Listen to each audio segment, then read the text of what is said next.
The French Revolution, Part 2. We have seen in previous videos how the first phases of the French Revolution overthrew the institutions of the Ancien Regime and established a constitutional monarchy. Even though this represented considerable change in just a few years, a change that some saw as progress and many others saw as dangerous, by the way, there were many in French society who believed that the French Revolution had not yet been completed. There was more work to do. These were the people of the lower classes, people who believed that they too should be able to benefit from the liberté, égalité, and fraternité the revolution promised. Indeed, France's poor were really struggling in the 1780s, and this was a result of some important demographic changes that had occurred and how those demographic changes affected the laws of supply and demand. France's population rose from 18 million people to 26 million people between Louis XIV's death in 1715 and the start of the French Revolution in 1789. This produced an abundant supply of cheap labor, but it also drove down wages and increased competition for food. This increased competition, combined with a series of poor harvests and natural disasters, sent prices absolutely skyrocketing.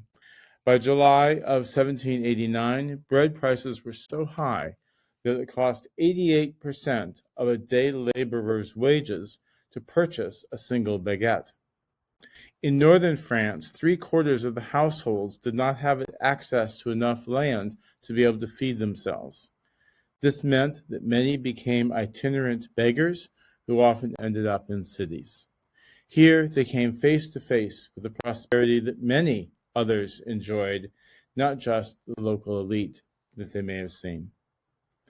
In fact, by 1792, huge tensions had emerged between the lower classes and the bourgeoisie, especially in the cities. The lower classes had seen what the bourgeoisie had done socially and economically in the opening years of the French Revolution, and they were envious of these successes. New leaders emerged, men who assailed the bourgeoisie for perpetuating the corruption of the Ancien Regime and for behaving just like the nobility did before 1789. In this painting, called The Oyster Lunch, we see a group of the bourgeoisie decadently eating fresh oysters and popping champagne corks. If the bourgeoisie were behaving just like the old nobility did, then the bourgeoisie had become just as corrupted. Something had to be done. Indeed, from the perspective of the lower classes in 1792, the bourgeoisie were to be hated as much as the nobility. This resentment resulted in the third phase and the most radical phase of the French Revolution.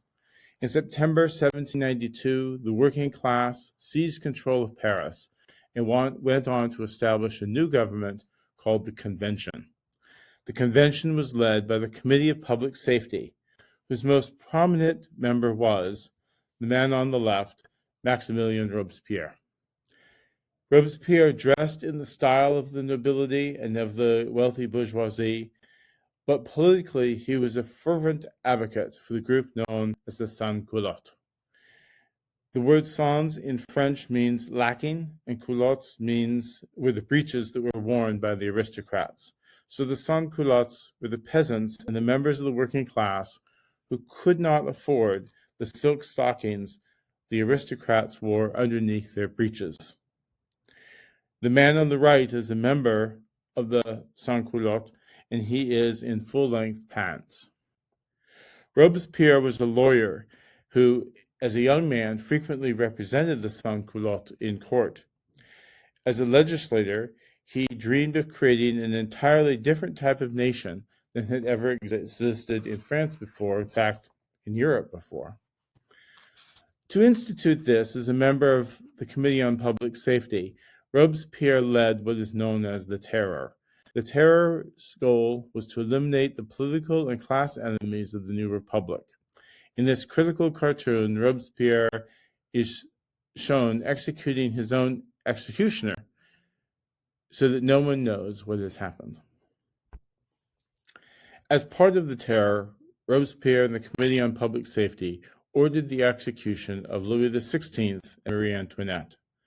The radicals believed that France couldn't create a new society as long as the king survived. He had to be eliminated in order to prevent the Ancien regime from ever returning. The vote in the convention was surprisingly close, however, with many members voting for banishment or imprisonment instead of death. Here you can see a page of the record of the vote, which was exceedingly close, 387 to 334 for execution. On January 21st, 1793, Louis was executed by guillotine, and his head was held up high before the crowd in the Place de Concorde. Interestingly, while the guillotine has this horrifying reputation today, it was specifically designed by a physician as to be a more humane way of execution. It remained the way that France executed its criminals until the country outlawed capital punishment in 1981. Marie Antoinette followed her husband to the guillotine 10 months later. On October 14th, 1793, she was dressed as a simple peasant woman. This is a sketch from an eyewitness. The desire for change, the desire to prevent any possibility of returning to the Ancien regime, was so strong in this period that the Committee on Public Safety adopted a new revolutionary calendar to replace the Georgian one that we use today. While there were still 12 months in a year, the year began in the fall instead of in January, and all the names of the months were changed. By changing the vocabulary and the dates associated with the month, the hope was that new holidays would emerge and that in time people would forget the old ways. In addition to the terror, the royal executions, and the revolutionary calendar, Robespierre is associated with a particular set of radical policies. The first was to provide for universal suffrage, for he believed that all of the citizens of France, citizens is the operative word here, should be able to participate in the nation's civil discourse.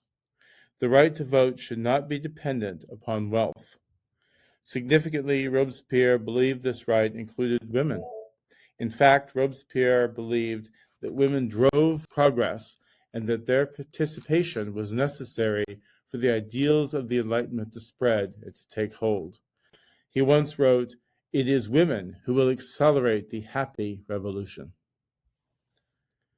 Unfortunately, when a woman assassinated a member of the convention while he was taking a bath in July 1793, an act which is famously portrayed in this painting by David, The Death of Marat, support for female suffrage collapsed in the convention. Robespierre chose not to intervene, for in the end, he chose not to spend the political capital that was necessary to bring about female suffrage, despite his earlier support. This is but one of the discrepancies that surround Robespierre, discrepancies that make interpreting him as a historical figure intensely difficult. Much of how one sees Robespierre is dependent on the evidence selected. Robespierre's second important policy was to establish set wages and set prices, so that all cabinet makers or stone carvers, for example, would be paid the same, and all loaves of bread would cost the same. This policy was called the Law of the Maximum. It was passed in 1793. This law was seen as a necessary step because poor harvests, inflation, and war had all combined to increase social tensions within France. The political progress of the revolution was being threatened by the economic issues. The law of the maximum sought to minimize the economic risk for the people. Third, Robespierre sought to replace Christianity with what is usually called the cult of the supreme being. Robespierre was not an atheist. Instead, he was a deist, someone who believed in a god, but not in organized religion. Robespierre believed that recognition of a higher power was necessary to establish a revolution that was based on reason. He wanted to establish a tradition that would celebrate intellect in the power of the human mind and had that tradition be honored in secular parades and festivals.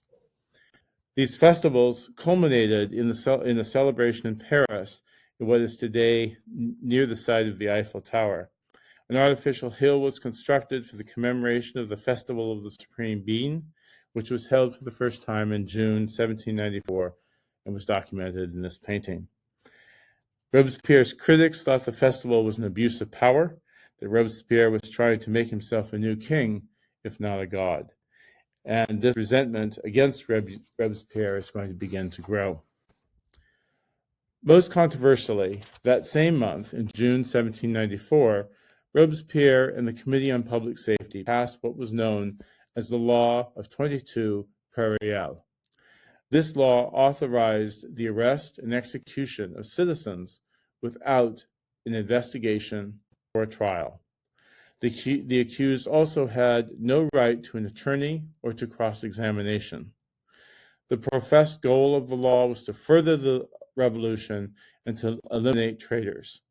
But the deputies of the convention began to worry that things were getting out of control, that Robespierre was going too far, and that something needed to be done. This sentiment led to Robespierre's arrest. He was executed on July 28, 1794, thereby bringing the second phase of the French Revolution to a close. A German philosopher named Hegel argued that historical events trigger something called a thesis.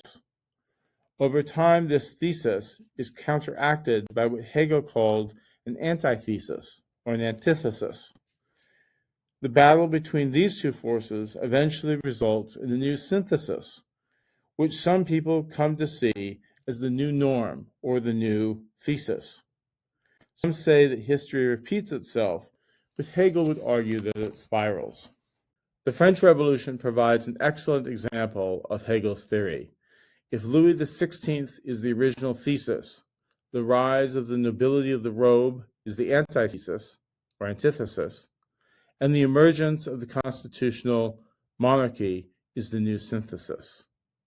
Similarly, if the constitutional monarchy is the original thesis, the antithesis was the challenge by the sans-culottes in Robespierre, and the new synthesis is Napoleon's rise to power, which we will be investigating next time.